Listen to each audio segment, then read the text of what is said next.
राधास राधा स्वामी दाता दयाल के दया राधा स्वामी। सबके आगे हाथ जोड़ के विनती है, जितनी देर सत्संग हो उतनी देर आप बाण शांति से सुनते रहे। परम संत हजूर ताराचंद जी महाराज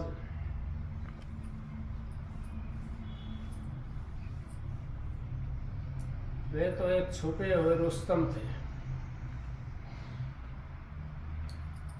उनको तो हमने समझा नहीं। क्यों नहीं समझा? कि हमारी परलक जो थी वो खोटी थी।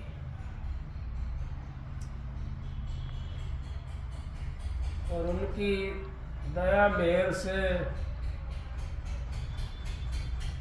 जिस पे भी उन्होंने कृपा कर दी उसका काम बन गया। जो समझ गए वो तो उस धाम में चले गए थे उनके सामने, और जो ना समझे वो आज भी ऐसे हैं और पहले भी ऐसे ही थे। क्योंकि संत तो आते हैं, लेकिन सुधा संत कभी कभी आता है संसार में। परम संत हजूर ताराचंद जी महाराज वे तो इस संसार का ठेका लेकर के आए थे, और उनका किसी से सत्संग सुन लिया वो तो यूं समझो अब भजन करने की जरूरत भी नहीं है उसमें। आज जी अपने मुखारबिंद से कहते थे सत्संग, जिसने भी सत्संग सुना और मेरे सत्संग को सुन लिया और सुन करके समझ लिया तो भक्ति तो उसकी होगी पूरी। क्योंकि संसार के अंदर यहाँ दुनिया अपना काम काटने के लिए आती है,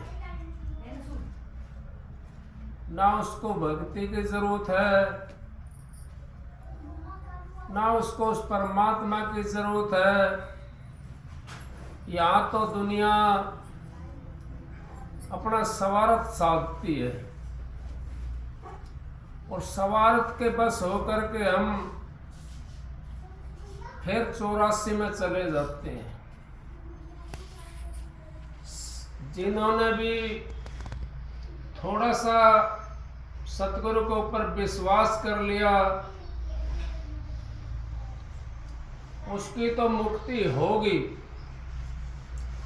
चाहे एक युग लगो, चाहे 2 युग लगो, चाहे इसी में हो जाओ। क्योंकि कर्म हमारे होते हैं ना, वो यहाँ पे भोगने पड़ते हैं। और संत सद्गुरु अपनी दया से और मेहर से उन कर्मों को काट देते हैं। कैसे काट देते हैं? अगर धोबी के पास में कोई कपड़ा चला जाता है तो धोबी इतना उस कपड़े को नहीं छोड़ता, इतना उसका मैल साफ नहीं हो जाता है। वो मैल जब साफ हो जाता है तो उसमें कपड़े के अंदर चमक तो होती है और भी वो प्रकाशमान हो जाता है। इसी तरीके से हम अगर अपने सतगुरु के ऊपर विश्वास हमने कर लिया तो ये आत्मा जो है प्रकाशमान है। क्योंकि महाराज जी कहते हैं कि इस आत्मा के अंदर 12 सूर्य का प्रकाश है। हम तो एक सूर्य की तरफ नहीं देख सकते, लेकिन वो आत्मा जो है वो उस परमात्मा को देख सकती है, कि उस प्रकाश को वो आत्मा ही देख सकती है। ये बाहर वाली आंख नहीं देख सकती उस प्रकाश को, क्योंकि बाहर वाली आंख तो हमारे सामने थोड़े सा प्रकाश आता है किसी चीज का तो ये आंखें बंद हो जाती हैं। वो आंख जो अंदर वाली आंख है वो उस प्रकाश को देख सकती है, उस प्रकाश को देख करके अपने घर जा सकती है। जिन्होंने भी उस परमात्मा की भक्ति करी, जिन्होंने अपने गुरु के ऊपर विश्वास कर लिया, वो तो यूं समझो जीवित ही उसकी मुक्ति होगी। मुक्ति मुक्ति है नहीं, और मुक्ति खांडे की धार। जी चाहता है मुक्ति को तो कर सतगुरु से प्यार। अब सतगुरु से हमने प्यार बनाना पड़ेगा। जब हमारा सतगुरु से प्यार बन जाएगा तो हमारा जन्म मरण खत्म हो जाएगा। और सतगुरु अपने उस धाम में ले जाता जीव को, जहाँ से जीवात्मा आई थी उसी धाम में ले जाता है जीव को। उसी धाम के अंदर मुक्ति है, बाकी कहीं मुक्ति नहीं है। मुक्ति तो सब कहते हैं, और सारे कोई भी यूं नहीं कहता मैं मुक्ति नहीं दे सकता, लेकिन वो ऐसे है। मैंने सुनी थी महाराज जी से, महाराज जी कहते थे अगर राजा परीक्षित की जब मुक्ति करवाई सुखदेव मुनि ने, तो एक राजा कहने लगा अपने पंडित जी से, अब पंडित जी मेरी भी मुक्ति करवा दो। वो पंडित जी कहने लगा ठीक है महाराज मैं मुक्ति करवा दूंगा। अब उसने वो सारे, वो बेचारा जानता तो था नहीं, लेकिन वेद के मंत्र तो जानता था। वो वेद के मंत्र उसने खूब पढ़े, लेकिन राजा की मुक्ति नहीं हुई। और राजा कहने लगा अब मेरी मुक्ति नहीं हुई, और मैंने तो इतना ये कर दिया, भंडारा कर दिया, ये कर दिया, वो कर दिया, लेकिन मेरी मुक्ति करवा दे, नहीं तो तेरे जो है ना बाल बच्चे कोल्हू के अंदर पिलवा दूंगा। अब पंडित जी अपने घर गया। घर जाने के बाद मैं सोचने लगा कि भाई ये तो काम गलत हो गया, अब कहाँ से मुक्ति करवाऊं, कैसे मुक्ति करवाऊं, सोच फिकर में बैठ गया। खाना भी नहीं खाया उसने। उसकी लड़की थी, वो कहने लगी अब पिताजी आप किस बात में सोच में बैठे हो, आपने तो खाना भी नहीं खाया। अगर नहीं बेटी आज मैं खाना नहीं खाऊं। अगर ना कोई तो बात है आपको, आपने खाना नहीं खाया, क्या सोच है आपको? कैसे ऐसे बात है? सुखदेव मुनि ने राजा परीक्षित की मुक्ति कराई थी, और ये राजा की मुक्ति मैंने करवानी थी, तो मुक्ति नहीं हुई। राजा हमारे को कोल्हू के अंदर पिलवाएगा। कहने लगी लड़की अब पिताजी कोई बात नहीं, आप आराम करो और मैं मुक्ति कराऊंगी राजा की। वो लड़की थी, वो किसी गुरु से उसने नाम ले रखा था, वो जानती थी, गुरुमुख थी वो। अब वो दूसरे दिन गया वहां पर, पंडित जी अपनी लड़की को साथ लेकर के कहने लगा अब महाराज ये मेरी लड़की है, ये मुक्ति करवा देगी आपकी। बोला ठीक है बेटी आप मुक्ति कराओगे? हाँ महाराज मैं मुक्ति करवा दूंगी।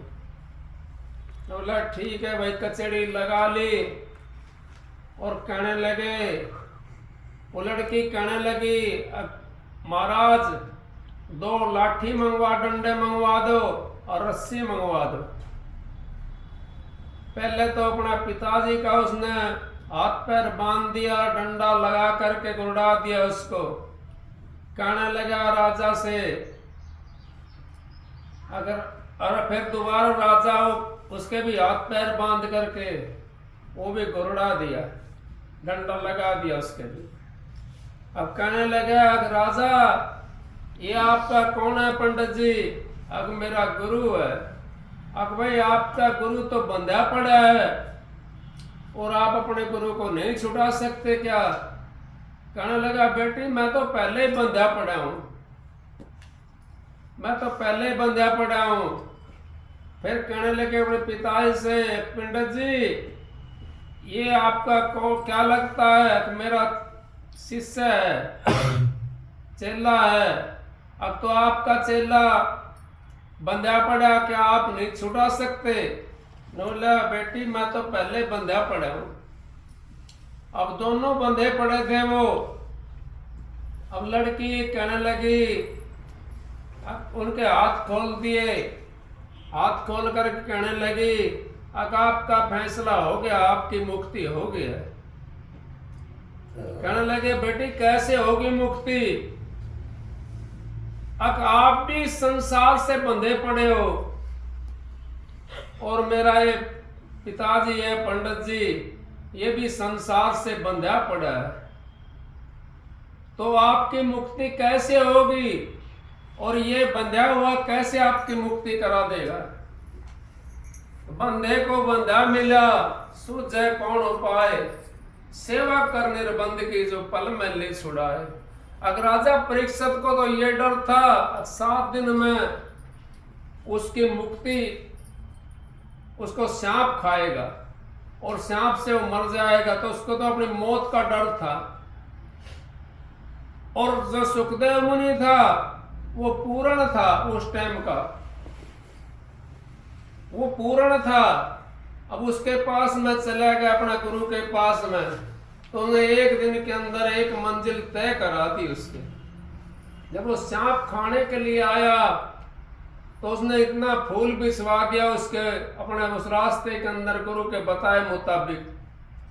अब सांप उन फूलों के पर से आया न, बोला भाई इसको कैसे खाऊं मैं? फिर भी उसका वचन था, और वो जो था राजा परीक्षित, उसको श्राप लगा हुआ था, क्योंकि श्राप दे दिया था। संत महात्माओं को क्या अगर हम कुछ करते हैं तो हमारे को संत महात्मा तो श्राप नहीं देते, पहले देते थे, अब संत महात्मा श्राप नहीं देते, लेकिन हमारे को श्राप लग जाता है। कैसे लग जाता है श्राप? वो अगर हम किसी को दुखी करते हैं तो दुख का उसका दुख उठाना पड़ेगा। अगर हम किसी को प्यार देते हैं तो हमारे को शांति मिलेगी, हमारे को प्यार मिलेगा। जब हम बैंक में कोई पैसा जमा नहीं कर पाए तो क्या कढ़वा कर ले आएंगे वहां से जो चीज हमने जमा कर आए हैं वही चीज तो कढ़वा कर ले आएंगे। जब कहने लगा अक बेटी मैं समझ गया, अक आपका जो पिताजी है तो कल खाली इसकी पंडित तक की दौड़ है, इसकी तो पूजा पाठ तक की दौड़ है, आगे इसकी दौड़ नहीं है, और मैं राज के बंधा पड़ा हूं, मेरे को मौत का भय नहीं है। जब मौत का भय होता है जीव को और ये पता पड़ता है अब भाई हमने तो आज नहीं कल नहीं परसों जाना है, तो हम फिर भक्ति करते हैं और अपनी मंजिल को तय कर लेते हैं। और वही मंजिल तय अगर हम पूर्ण पुरुष से लेकर के नाम और उस मंजिल को तय कर लें तो हमारा काम तो बन जाएगा। अगर हम नाम किसी से वैसे से लेते हैं तो हमारा काम नहीं बन सकता, क्योंकि सब अपने आप को पूर्ण कहते हैं, लेकिन पूर्ण कोई कोई होता है, सब पूर्ण नहीं होते। क्यों पूर्ण सब कैसे हो जाएंगे? पूर्ण सब नहीं हो सकते। एक वक्त में तो एक ही पूर्ण होता है, उसकी पहचान कर लो। कैसे करोगे आप? उसकी पहचान वाणी से हो जाएगी, उसकी पहचान रहने सहने से हो जाएगी, उसकी पहचान उसकी चाल ढाल से हो जाएगी। अगर पहचान करने वाले हो तो, और नहीं पहचान करने वाले नहीं है तो हमने तो फिर वो सही है, वो बात महाराज जी कहते हैं बात बनाई जग ठगा और मन पे मोजा नाए, कह कबीर मन ले गया 184 माए। तो फिर वो मन के मत हम चलते हैं। जिसकी गल 150 देख लिए, अगर भाई यहीं से नाम ले लो, यहीं से काम चल जाएगा। मैं किसी की बुराई नहीं कर रहा हूँ।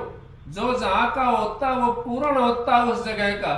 कोई सौंग पे बैठा हुआ है, कोई राय रंग पे बैठा हुआ है, कोई सतनांग पे बैठा हुआ है, कोई ओम पे बैठा हुआ है, कोई उस ओम के अंदर बैठा हुआ है। ओम के अंदर भी जो पहुंच जाता है वो भी बहुत कुछ काम कर देता है। ओम की तो नीचे ही है जगह, फिर भी उसके अंदर जो पहुंच जाता है वो भी 3 लोक का मालिक बन जाता है। कैसे बन जाता है? सिद्ध तार तन आपनो और साधु तारा खंड, सोई सतगुरु बंधिए जो तारा ब्रह्मांड। अब हमने तो उस ब्रह्मांड के अंदर जाना है, हमने तो राधा स्वामी धाम के अंदर जाना है, हमने तो उससे बंधना है। तो हम बंधे को अगर उससे बंध जाते हैं तो हमारा जीवन सफल हो जाता है, हमारी मुक्ति हो जाती है। अगर हम बंधे से मिलते हैं तो खुद बंधा पड़ा है, हमारा कैसे बांध देगा। अभी हमने सोचते हैं, समझते हैं, सारी बातें करते हैं, लेकिन फिर भी हम इन बातों तक नहीं पहुंच सकते, क्योंकि ये बात समझ सहज नहीं आती है। इसके लिए मार्ग बड़ा टेढ़ा मार्ग है ये। हंसी खुशी पिया मिले तो कौन दुहागन होए, जिन पायो सखी तिन पायो है रो। अगर हमारे को वो परमात्मा के दर्शन इतनी आसानी से हो जाए तो कौन भक्ति करेगा। सब आराम करना चाहते हैं। अब थोड़ा सा और सो लूं, अभी मैं थोड़ा सा और आराम कर लूं, भजन पे बैठना नहीं चाहते। ये नहीं पता कि ये सांस अगला आएगा या नहीं आएगा, कुछ नहीं पता इस बात का। क्योंकि सांस सांस सुमरण कर वृथा श्वास मत खोए। क्या पता इस श्वास को आवन होए ना होए, क्या पता है इसको अगलो श्वास आवे कि ना आवे, कुछ पता है कुछ नहीं पता। किसी ने लिख के धर रखा मेरे इतना सांस आवेगा, नहीं लिख के धर रखा। हम अंदाजा लगा सकते हैं कि हमारी भाई इतनी लंबी उम्र है, उसमें भी फिर हमारी कम हो जाती है। बैठत 12 चलत 18, 100 36 मथन कमावा 64 टूटे कहेंगे दास कबीर। हम तो सेकंड के हिसाब से अपने श्वास को कम कर लेते हैं। भजन हम करते नहीं, बैठते हैं मैं नहीं, बैठेंगे तो हमारा श्वास की धीमी गति हो जाती है, तो हमारी उम्र बढ़ जाती है उससे। श्वास का किसी ने नहीं पता अब कितना श्वास मेरे अंदर डला हुआ है, लेकिन जो भजन करने वाला है वो कैसे बताता, आपको पता है। महाराज जी ने कितने दिन पहले कहा था, अगर भाई मैंने अपना वो कर दिया, भेद दे दिया, अब पता नहीं आगे क्या मेरी वो दिशा हो, कुछ पता नहीं कैसे होया। तो उनको पता था ना, संत महात्मा अपनी बताते हैं। मुंशी राम महात्मा जी ने मेरे को 12 दिन पहले बता दिया, अब भाई जबर सिंह मैं अब जाऊंगा। मैंने देखा दिवाली दिन नजदीक, मैं कहने लगा महात्मा जी आप तो बहुत अच्छे दिखाई दे रहे हो, आपका तो कोई बीमारी भी नहीं है, आप कैसे जाने के लिए कह रहे हो। न बोला भाई संत महात्मा ऐसे ही जाते हैं। मैं बोला जी आप इस नगरी में रह रहे हो, इस नगरी का आपने अन्न खाया है और 10-12 दिन पीछे दिवाली है, वो दिवाली मन जाए उसके बाद में जाना। न बोला अच्छा भाई जबर सिंह कोशिश करूंगा। और दोबारा फिर मैं गया 2-4 दिन के बाद में, फिर महात्मा जी पौड़ी भर कर रोने लगे, भाई जबर सिंह जाना पड़ेगा अब तो। मैं बोला जी अभी 2-4 दिन की बात और है, दिवाली को निकल जान दो, नहीं तो आपको गाड़ी देंगे यहाँ की जनता जो है, ये जिस नगरी में आप रह रहे हो, हमारे तो दिवाली भी उठवा दी। न बोला अच्छा भाई तो किराया देना पड़ेगा, किराया देना पड़ेगा। अब वो दिवाली से दूसरा दिन गोवर्धन था, गोवर्धन से अगला दिन रात को 2 बजे करीब वो तलबली मेरे खुद अपना आप बेचैनी हो गई। मैं कहने लगा अपने घर से, अब महात्मा जी तो जा रहे हैं, हमारा घर से कहने लगी आप तो ऐसे ही करते हो। मगर जा रहे हैं महात्मा जी। अब 4 बजे 4:30 बजे सिंह धर्मदास का फोन आएगा, अब भाई महात्मा जी ने चोला छोड़ दिया, 10 बजे दाग लगाओगे। जब आप 10 बजे तक पहुंच जाना। फिर हम यहाँ से गए, फिर दाग लगाया उनको। तो संत महात्मा अपनी पहले बताते हैं, उनको पता होता कि हमारे श्वास इतने हैं। आम जनता नहीं बता सकती, आम चीज नहीं बता सकती। जो भजन करने वाला है उसको पता पड़ जाता है। मेरी माँ ने 15 दिन पहले बता दिया था, अब भाई मैं जाऊंगी। मैं कहने लगा माँ कहाँ जाएगी, मामा का जाएगी।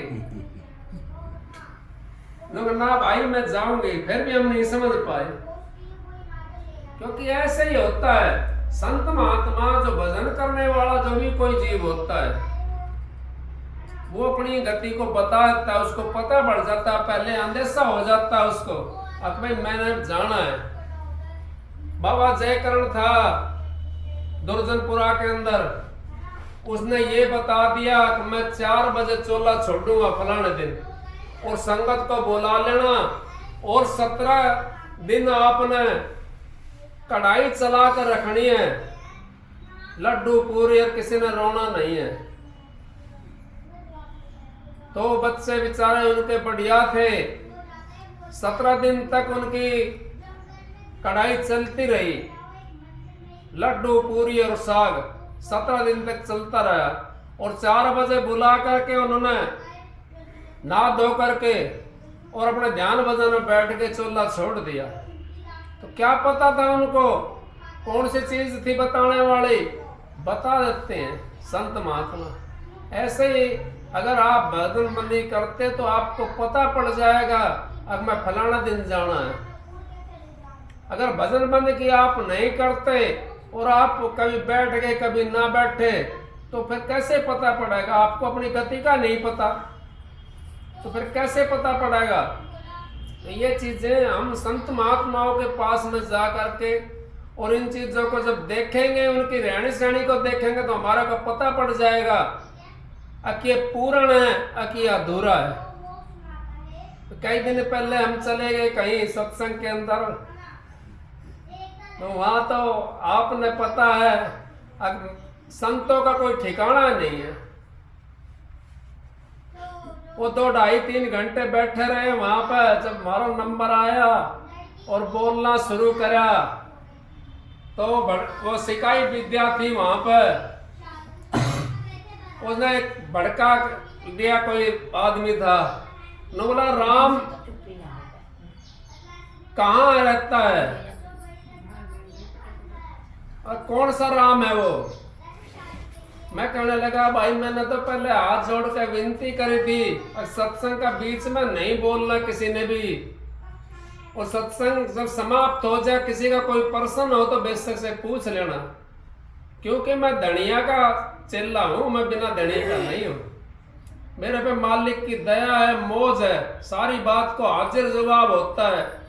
पूर्ण के भाई ये कहने लगा, मैं सत्संग कर रहा था उस टाइम पूर्ण भगत जी के वहां खैडी के अंदर। वहां एक भाई कहने लगा, सत्संग के अंदर बात थी अब नाम को घोल करके पी जाओ।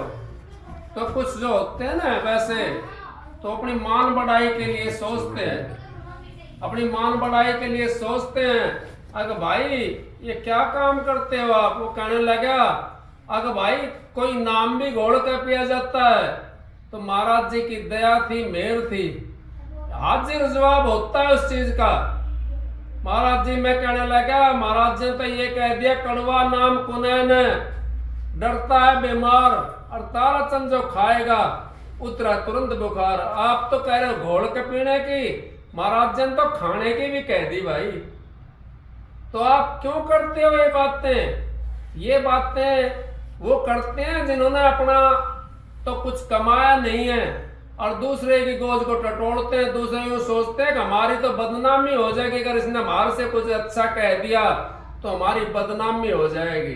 अगर भाई ये तो संत बन रहा था, वो एक छोटा सा आया था, वो वैसा ही आया था और वो करके चले गए। भाई इन्हें क्या बोला? कुछ नहीं बोला इन्हें। मैं कहने लगा भाई महाराज जी की मौज थी, तो कौन से राम की बात कर रहे हो आप? चलो आपने प्रश्न कर दिया तो उत्तर तो उसका मिलेगा। कौन से राम की बात कर रहे हो? राम तो 4 बताए, संतों ने 4 राम बताए हैं, कौन से राम की बात कर रहे हो? जवाब नहीं होया उससे। मगर भाई ठीक है, चलो अपनी गड्डी को यहाँ बंद कर देते हैं, क्योंकि लाल को वहां देना चाहिए जहां जरूरत हो, और जरूरत नहीं होती वहां लाल को बखेरने से कोई फायदा नहीं है। कोड़ी के ऊपर महाराज जी कहते हैं, कोड़ी के ऊपर गुलाल बखेरने से कोई फायदा नहीं होता।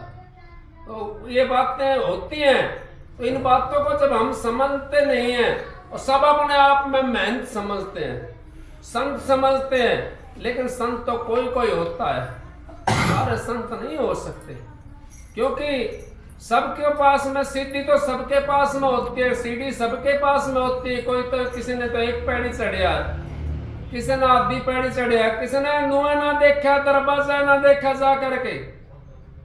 अब परमात्मा मिले कहाँ? उन्हें पता ही नहीं दरवाजे का, वो कैसे जाएंगे उस जगह पे? और वो भी अपने आप में संत कहते हैं। कहे जाओ, हमने क्या करना, हमने किसी से पैस थोड़ी करनी है। ठीक है भाई, तेरा जैसा तेरा रास्ता है वैसा तू कर ले, अपना कर भुगत रे जिया। सतगुरु पूरा ढूंढन नहीं किया, अपना करा हुआ जीवन भुगतना पड़ता है। तो इस करके महाराज जी, परम संत तारा चंद जी हमारे को देखो कितनी बातें उन्होंने बताई, और कितना बारीकी से हमारे को ध्यान भजन के बारे में बताया। और जिस टाइम नाम दिया उस टाइम सारी मंजिल आपको खोल करके समझा दी, और फिर भी आप भ्रम में रह गए तो फिर क्या फायदा है? सारी मंजिल खोल कर नहीं समझाई, सारी मंजिल खोल कर समझाई, सने सने उन मंजिलों को भेद दिया हमारे को, और फिर भी हम अगर धोखे के अंदर बैठते हैं या हम भटकते हैं तो फिर हमारी मर्जी है, क्या कर सकते हैं? महाराज जी क्या करेंगे उसमें? महाराज जी क्या करेंगे उसमें? जीव जब भटकता है, भटके जाओ भाई, जब आकर रास्ता पे ना चलेगा, गुरु वचन पे नहीं चलेगा, भटकता रहो, गुरु वचन पर जो डट जाता है फिर उसको महाराज जी अपना आप संभाल लेते हैं। क्योंकि हम 1 डिग अगर संत की तरफ डरते हैं तो हमारी तरफ 60 डिग डर देता है संत, और जब हम थोड़े से कैड़े हो जाते हैं तो कैड़े काट की तरह हो जाते हैं फिर संत महात्मा भी, क्योंकि वो कहते हैं कि ये तो अपना आप अपनी मर्जी से करने लगा। कई बार मिसाल महाराज जी देते थे, जब तक बच्चा घुड़ड़िया चलता है और वो उठने की कोशिश करता है तो कोई भी वहां साथ में होता तो उसको उठा देता है, और जब वो उठना सीख जाता है फिर कोई उसको नहीं उठाता। जब अपने अपने मरुति हो जाता है, माँ भाई बहन इनको सबको छोड़ देता है और फिर अपना मरुति हो जाता है, फिर कौन उठाता है उसको? कोई नहीं उठाता। फिर उसको जब तक उठाता है जब हम किसी के दूसरे के ऊपर निर्भर रहेंगे तो हमारे को उठा लेगा। हम तो वो बन रहे हैं, ना तो बंदरी का बच्चा बना और ना बकरी का, उसका बिल्ली का बच्चा बने। या तो बंदरी का बच्चा बन जा या बिल्ली का बच्चा बन जा। बिल्ली का बच्चा बन जा तो गुरु अपना आप ठाक ले जाएगा, और बंदरी का बच्चा बनेगा तो भाई भक्ति करनी पड़ेगी, गुरु को अपना आप पकड़ना पड़ेगा। तो आप लोग मालिक की दया से इतना सत्संग बहुत है, सत्संग की आधी घड़ी और तब का बरस 1000 फिर भी नहीं बराबरी संतन क्यों विचार। राधा स्वामी।